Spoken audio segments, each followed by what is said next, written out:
Eknath शिंदेंच्या operation tiger पासून मुख्यमंत्री फडणवीसांना धोका आहे अशा प्रकारची आता एक चर्चा राजकीय वर्तुळात सुरू झाली। आता ही चर्चा कुठून सुरू झाली, त्याचं कारण काय, तर ऑपरेशन टायगर 3.0 सुरू झाल्याची दुसरी चर्चा।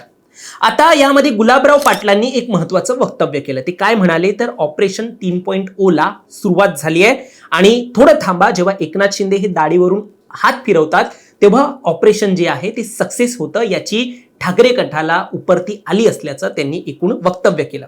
मग यानंतर संजय राऊतांनी देखील एक महत्त्वाचं वक्तव्य केलं। त्यांनी गंभीर प्रश्न उपस्थित केले। ते म्हणाले की शिंदे कुणाला पण फोडू शकतात, एक दिवस ते देवेंद्र फडणवीसांना देखील फोडतील, बावनकुळे यांना देखील फोडतील, म्हणजे त्यांच्याशी भेट घेतल्यावरती ते देखील फुटले आहे अशी देखील ते म्हणतील, अशी वक्तव्य ते करतील।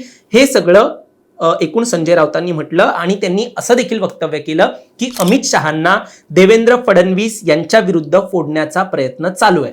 याच्यामध्ये अशी भूमिका त्यांची एक होती की अमित शहा ज्याप्रमाणे आता राजकीय पाऊल उचलतायत त्यामुळे कुठेतरी मुख्यमंत्री देवेंद्र फडणवीस यांना देखील फोडण्याचं काम होऊ शकतं, म्हणजे त्यांना देखील राजकीय शह देण्याचा प्रयत्न होऊ शकतो, अशा प्रकारची भूमिका जी आहे ते संजय राऊत यांनी मांडली। आता या सगळ्या चर्चेनंतर म्हणून प्रश्न उपस्थित होत आहे, खरंच फडणवीसांना ऑपरेशन टायगर पासून धोका आहे का, त्यांना त्यांच्या त्या ऑपरेशन पासून, त्या मोहिमेपासून सावध राहण्याची गरज आहे का, हेच आपण जाणून घेऊया या व्हिडिओच्या माध्यमातून। दरम्यान तुम्ही चॅनलवर नवीन आलाय तर लगेच सबस्क्राइब करा प्राईम टाइम महाराष्ट्राला, कारण असे राजकीय घडामोडी आणि घडामोडींमागील राजकारण आम्ही नेहमी तुमच्यासाठी घेऊन येत असतो। माझं नाव ओमकार साळवी आणि या विषयाला आपण सुरुवातीपासून सुरू करूया। तर मंडळी, संजय राऊत यांनी फडणवीसांनी सावध राहायचंय, ऑपरेशन टायगर पासून सावध राहायचंय, शिंदेपासून सावध राहायचंय असं वक्तव्य केलं आणि प्रश्न निर्माण झाला की खरंच फडणवीसांना सावध राहायची गरज आहे का।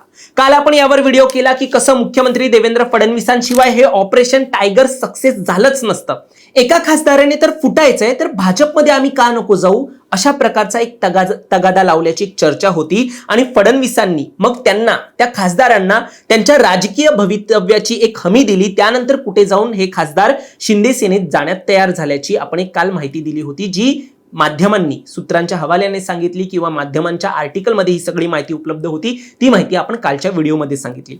यामध्ये काही ठिकाणी तर आपल्याला माहिती आहे की भाजपला हरवून हे खासदार निवडून आले होते, ती जागा महायुतीत भाजपला गेली तर आमचं काय होणार मग पुढच्या इलेक्शनमध्ये, असा प्रश्न काही खासदारांना निर्माण झाला होता। त्यामुळे खासदार एक धास्तावले होते, त्यांचं राजकीय करिअर जे आहे ते दावणीला लागेल अशी भीती त्यांना एक वाटत होती। मग जेव्हा फडणवीसांची चर्चा झाली आणि त्यानंतर त्यांनी दिल्लीमध्ये जी शिष्टाई केली आणि एक शब्द दिला की आपण तुम्हाला पुढच्या वेळेला निवडून आणू, त्यानंतर हे ऑपरेशन टायगर सक्सेस झाल्याची चर्चा जी आहे ती सुरू झाली।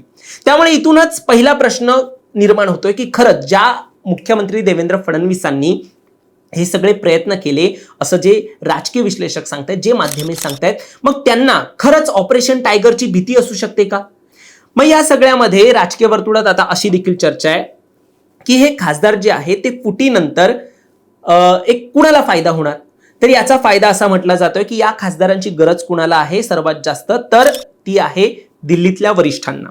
डिलिमिटेशन कायदा आहे, याशिवाय समान नागरी कायदा आहे आणि असे महत्त्वपूर्ण कायदे पास करून घेण्यासाठी जर कुणाला संख्याबळ हवं असेल तर ते सत्ताधाऱ्यांना हवे, दिल्लीतल्या सत्ताधाऱ्यांना हवेत।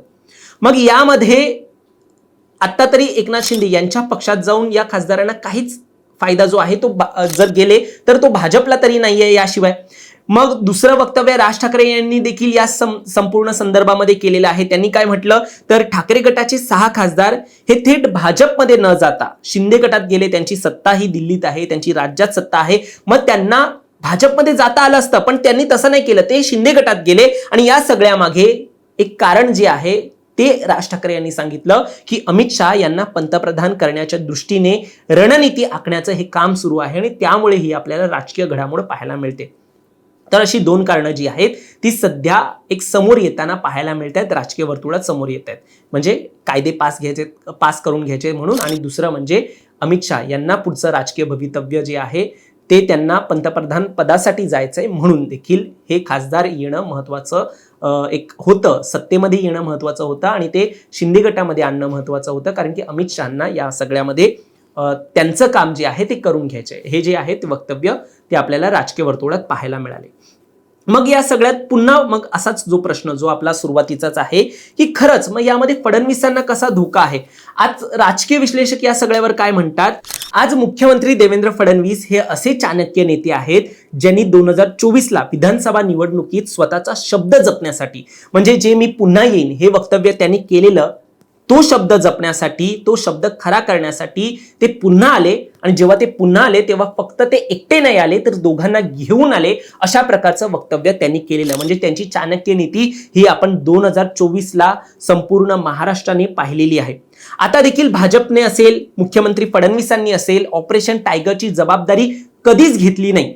यामध्ये ही जबाबदारी न घेण्याचं कारण काय तर विश्लेषकांच्या मते पडद्या आडून फडणवीस साहेब एक वेगळाच गेम करू शकतील आणि तशी त्यांची ताकद देखील आहे. सध्या ऑपरेशन टायगरचा फुगा जेवढा फुगवला जाईल तेवढा फुगवून वरिष्ठांचे आदेश मानून या सगळ्यात मदत करायची अशी भूमिका एकूण मुख्यमंत्री देवेंद्र फडणवीसांची दिसते. पण जेव्हा लोकसभा निवडणूक येईल तेव्हा याच फुटीर खासदारांना पाडून आपली ताकद दाखवून द्यायची देखील त्यांची क्षमता आहे. आणि शेवटी विश्लेषकांचा याच बाबतीत तर्क आहे जसं गोकुळ गीते हे प्रकरण आपल्याला महाराष्ट्रात पाहायला मिळालं होतं तसं प्रकरण आपल्याला पुढच्या लोकसभेमध्ये देखील पाहायला मिळू शकतं. म्हणजे एकूण पुढच्या काळात शिंदेचं बळ कमी करण्यासाठी फडणवीस असेच कोणते तरी डावपेच जे आहेत जे गोकुळ गीतेंचे खेळलेले आहेत तशा पद्धतीचे डावपेच हे पुन्हा एकदा आपल्याला लोकसभेला या फुटीर खासदारांच्या एका विरोधात आपल्याला पाहायला मिळू शकतात. आणि महत्वाचं जर फुटीर खासदार हे मुख्यमंत्री देवेंद्र फडणवीस सत्तेमध्ये आणू शकतात तर त्यांच्याच विरोधात जाऊन जर एकनाथ शिंदे यांचे पंख छाटायचे असतील तर ते ठाकरेंना मदत करून उद्धव ठाकरेंना मदत करून त्यांना रसद पुरवून त्यांना देखील पडद्या मागून एक मदत मुख्यमंत्री फडणवीस एक लोकसभे दरम्यान देखील करू शकतात अशी चर्चा एक राजकीय वर्तुळात पाहायला मिळते. विश्लेषकांचे हे तर्क आहेत. तुम्हाला या सगळ्यावर काय वाटतं तुमचं मत देखील आम्हाला कमेंटमध्ये नक्की सांगा आणि असेच राजकीय घडामोडी पाहण्यासाठी सबस्क्राईब करा प्राईम टाइम महाराष्ट्राला.